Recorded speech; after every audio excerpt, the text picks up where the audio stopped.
This is Vincent. நம்ம சேனலுக்கு உங்களை அன்புடன் வரவேற்கு. நம்ம சேனல் வந்து பார்த்தீங்கன்னா நீட் கவுன்சிலிங் சம்மந்தமாக வரக்கூடிய நாட்களில் நிறைய வீடியோஸ் வந்து உங்களுக்காக நம்ம கொடுக்க போகிறோம். அதுக்கு முன்னாடி நீட் ப்ரிப்பரேஷன் சம்மந்தமாக நம்ம என்ன பண்ணுறோம் பார்த்தீங்கன்னா நிறைய உங்களுக்காக ட்ரிக்ஸ் அண்ட் டிப்ஸ் வந்து கொடுக்க போகிறோம். சரியா? அதனால நம்ம சேனலில் இனிமேல் ரெகுலராக நீங்கள் ஃபாலோ பண்ணிங்க அப்படின்னா நீட் கவுன்சிலிங் சம்மந்தமாக டெய்லி உங்களுக்கு ஒரு வீடியோ வந்து என்ன பார்த்தீங்கன்னா வந்துடும். அதனால் கண்டிப்பாக நம்ம சேனலில் ஃபாலோ பண்ணிகிட்டே இருங்க. நிறையா டிப்ஸு நிறையா வந்து பார்த்தீங்கன்னா ட்ரிக்ஸ் வந்து நம்ம எப்படி 12th எக்ஸாமுக்கு வந்து நம்ம நிறைய டிப்ஸ் அண்ட் ட்ரிக்ஸ் வந்து சொன்னோமோ அதே மாதிரி நீட் கவுன்சிலிங்க்கும் சரி, அதே மாதிரி நீட் எக்ஸாம் உங்களோட ப்ரிப்பரேஷனுக்கும் சரி நம்ம நிறைய டிப்ஸ் அண்ட் ட்ரிக்ஸ் வந்து நம்ம என்ன பண்ண கொடுக்க போகிறோம். அதனால வரக்கூடிய நாட்களில் என்ன பண்ணணும் பார்த்தீங்கன்னா நிறையா வீடியோஸ் வந்து வரப்போகுது. நம்ம சேனலில் நான் ஃபாலோ பண்ணுங்கள். ஓகே ஃப்ரெண்ட்ஸ், அதாவது நான் வந்து நீட் படிக்கணும்னு நான் முடிவு பண்ணிட்டேன். அப்போ ஃபஸ்ட்டு நான் என்ன பண்ணணும் அப்படின்னு சொல்லி பார்த்தீங்க அப்படின்னா சில விஷயங்கள் நீங்கள் என்ன பண்ணணும் வந்து ஃபஸ்ட்டு ஸ்டெப் எடுத்து வைக்கணும். ஏன்னா நீட் அப்படிங்கிறது வந்து பார்த்தீங்க அப்படின்னா நமக்கு வந்து 720 மார்க் இருக்குது. இந்த 720 மார்க்கில் நீங்கள் மெரிட்டில் நீங்கள் போகணும் அப்படின்னா நல்ல மார்க் வந்து நீங்கள் ஸ்கோர் பண்ணி ஆகணும். 7.5 ரிசர்வேஷன் இருந்தீங்க அப்படின்னா அது தனி கேட்டகரியில் போயிடும். மற்றபடி நீங்கள் வந்து ஜென்ரல் கோட்டாவில் இருக்கீங்க அப்படின்னா நல்ல மார்க் வந்து நீங்கள் ஸ்கோர் பண்ணி ஆகணும். அப்போ நல்ல மார்க் வந்து நான் ஸ்கோர் பண்ணி ஆகணும் அப்படின்னா நான் கண்டிப்பாக ஒரு கோச்சிங் சென்டர் போனால் தான் என்னால் முடியுமா அப்படின்னு சொல்லி கேட்டிங்க அப்படின்னா கிடையவே கிடையாது. நிறையா யூடியூப் சேனல்ஸ் இருக்குது. நீட் ப்ரிப்பரேஷனுக்கு வந்து பார்த்திங்க அப்படின்னா நிறைய யூடியூப் சேனல்ஸ் இருக்குது, நிறைய ஆன்லைன் கோச்சிங்ஸே இருக்குது. சரியா? ஃப்ரீ கோச்சிங் என்ன பண்ணுறான்னு கொடுக்குறாங்க. அதனால் அந்த மாதிரி விஷயங்கள்லாம் நீங்கள் என்ன பண்ணலாம் பார்த்தா எடுத்துக்கலாம். நான் அதாவது ஸ்கூலில் சரியா எங்கள் ஸ்கூலில் நாங்கள் சொல்கிறது என்ன பண்ணிங்கன்னா 10th முடிச்சு வந்தோடனே சரியா 10th முடிச்சு வந்தோடனே நாங்கள் சொல்கிறது எப்பயுமே வந்து இப்போ உங்கள் ரிலேஷன்ஸ் யாராவது 10th படித்து இப்போ 11th வர போகிறாங்க அப்படின்னா அவங்கக்கிட்ட தயவுசெய்து சொல்லுங்கள். 11th படிக்கும் போது இருந்தே என்ன பண்ணணும் அப்படின்னா ஃபிசிக்ஸு, கெமிஸ்ட்ரி, பயாலஜி கிளாஸ் நடக்கும் போது தனியாக அதுக்குன்னு ஒரு நோட் வச்சுக்கணும். சரியா?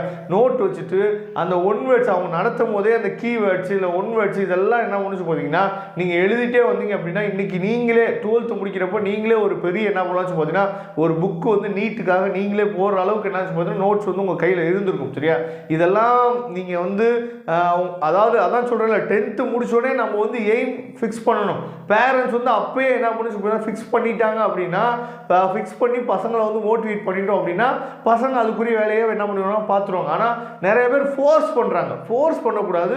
இந்த மாதிரி விஷயங்கள்லாம் இருக்குது, இதை பண்ணி வை, இது கண்டிப்பாக உன்னோட எக்ஸாமுக்கு உதவும், அதே மாதிரி பிற்காலத்தில் நீட் எக்ஸாமுக்கு உதவும், இல்லை ஜேஇ எக்ஸாமுக்கு உதவும் அப்படின்னு சொல்லி அவங்கள்ட்ட சொல்லி மோட்டிவேட் பண்ணியிருக்கணும். சரியா?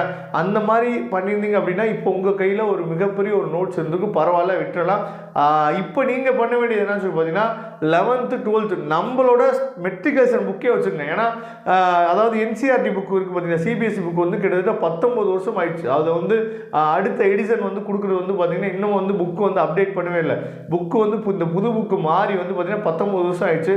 அப்படிங்கிறப்ப நம்மளோட புக் வந்து பார்த்தீங்கன்னா ரொம்ப ஒர்த்து. அதாவது மெட்ரிகுலேஷன் புக்கு வந்து பார்த்திங்க அப்படின்னா ரொம்ப ஒர்த்து. நீங்கள் மெட்ரிகுலேஷன் புக்கை நல்லா நீங்கள் ப்ரிப்பேர் பண்ணிங்கனாவே நிறையா கொஸ்டின்ஸ் வந்து உங்களுக்கு நம்மளோட ஸ்டேட் போர்டு புக்கை நீங்கள் அதாவது ப்ரிப்பேர் பண்ணிங்கனாவே நிறையா கொஸ்டின்ஸ் வர்றதுக்கு வாய்ப்புகள் இருக்குது. அது பை சேம் டைம் நீங்கள் என்சிஆர்டி என்ன பண்ணுன்னு பார்த்தீங்கன்னா ஃபாலோ பண்ணிக்கணும். அப்போ ஃபஸ்ட்டு உங்கள் புக்கை நீங்கள் என்ன பண்ணுங்கள் ஃபாலோ பண்ணுங்கள். அது மட்டும் இல்லாமல் நான் வரக்கூடிய நாட்கள் என்ன பண்ணுன்னு பார்த்தீங்கன்னா எந்த மாதிரி நீங்கள் ப்ரிப்பேர் பண்ணணும். இப்போ ஃபிசிக்ஸ் புக்கு வச்சுருந்தீங்க அப்படின்னா எந்த மாதிரி நீங்கள் ப்ரிப்பேர் பண்ணணும், கெமிஸ்ட்ரி புக்கு வச்சுருக்கீங்க அப்படின்னா எந்த மாதிரி நீங்கள் ப்ரிப்பேர் பண்ணணும், பயாலஜி புக்கு வச்சுருந்தீங்க அப்படின்னா பாட்னி, ஜுவாலஜி வச்சுருந்தீங்க அப்படின்னா நீங்கள் எந்த மாதிரி ப்ரிப்பேர் பண்ணணும் அப்படிங்கிற ஐடியாஸ் வந்து நான் கொடுக்குறேன். அதுக்கு முன்னாடி நீங்கள் இப்போ 12th முடிச்சிட்டிங்க. 12th முடிச்சோடனே நல்லா ரெஸ்ட் எடுத்து முடிச்சிருப்பீங்க. சரியா? நம்ம 22ஆவது என்னன்னு பார்த்தீங்கன்னா எக்ஸாம் வந்து முடிஞ்சிச்சு. கிட்டத்தட்ட வந்து பார்த்தீங்கன்னா ஒரு 3-4 நாள் ஆயிடுச்சு. அப்படிங்கிறப்ப நீங்கள் நல்லா ரெஸ்ட் எடுத்துருப்பீங்க. சரியா? இதுக்கப்புறம் நம்ம ஃபியூச்சரை பற்றி திங்க் பண்ண ஆரம்பிக்கணும். அதனால தயவு செய்து என்ன பண்ணணும்னு சொல்லி பார்த்தீங்கன்னா இதுக்கு மேலே அதாவது 12th மாதிரி நீங்கள் உட்காந்து ஹார்ட் ஒர்க் பண்ணி படித்தா மட்டும்தான் இந்த நீட் எக்ஸாமில் நீங்கள் கிளியர் பண்ண முடியும். ஏன்னா 720 மார்க் இருக்குது. அதுவும் முக்கியமாக அதாவது ரெகுலர்லே அதாவது 12th முடிச்சு உடனே நீங்கள் நீட் எழுதுறீங்க பார்த்தீங்களா, இதில் நீங்கள் கிராக் பண்ணிங்கன்னா மிகப்பெரிய ஒரு அச்சீவ்மெண்ட்டாக இருக்கும். ஏன்னா திரும்ப நம்ம ரிப்பீட்டர்ஸ் போட்டு நம்ம 1 இயரை நம்ம வேஸ்ட் பண்ணணுங்கிற அவசியம் கிடையாது. அதனால் ஃபஸ்ட்டு நீங்கள் புக் எடுங்க, புக் எடுத்து ப்ரிப்பேர் பண்ண ஆரம்பிங்க. நான் அடுத்தடுத்த வீடியோவில் எப்படி நம்ம ப்ரிப்பேர் பண்ணலாம் அப்படிங்கிற ஐடியாஸ் வந்து கொடுக்குறேன். அதே மாதிரி எக்ஸாம் வந்து எப்படி அட்டன் பண்ணலாம், எப்படி வந்து நீங்கள் ஈஸியாக ஆன்சர் நோக்கி நீங்கள் போகலாம் அப்படிங்கிற ஐடியா எல்லாமே உங்களுக்காக நான் என்ன பண்ணுறேன்னா கொடுக்குறதுக்கு ரெடியாக இருக்கும். அதனால் ரெகுலராக நம்ம சேனலை ஃபாலோ பண்ணுங்கள். மறக்காமல் நம்ம சேனலோட வாட்ஸ்அப் குரூப்பில் ஜாயின் பண்ணுங்கள். வாட்ஸ்அப் குரூப்போட லிங்க் டிஸ்கிரிப்ஷன் பாக்ஸில் இருக்குது. Thank you friends. நெக்ஸ்ட் வீடியோ பார்க்கலாம். அதுவரை முடிந்து விடைபெறுவது உங்கள் நண்பன் வின்சென்ட். தேங்க்யூ.